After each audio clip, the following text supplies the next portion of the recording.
माझा युनिफॉर्म आहे, हे माझं आयडेंटिटी, ही माझी बॅग आहे, हे आमचा यश आहे. हॅलो कर यश.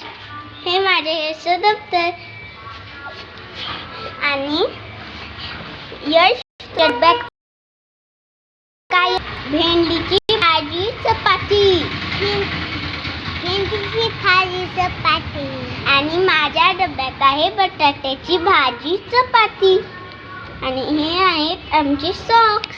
हे माझ्या यशचा हे बूट. आणि आज पहिला शाळेचा पहिला. हे माझा क्युटी यश. यश तुझं नाव काय? प्रथमेश केशव मसने. आणि माझं नाव Aarohi Uddhav Masane. Bye bye. Bye bye कर यश. बाय बाय कर. Bye bye.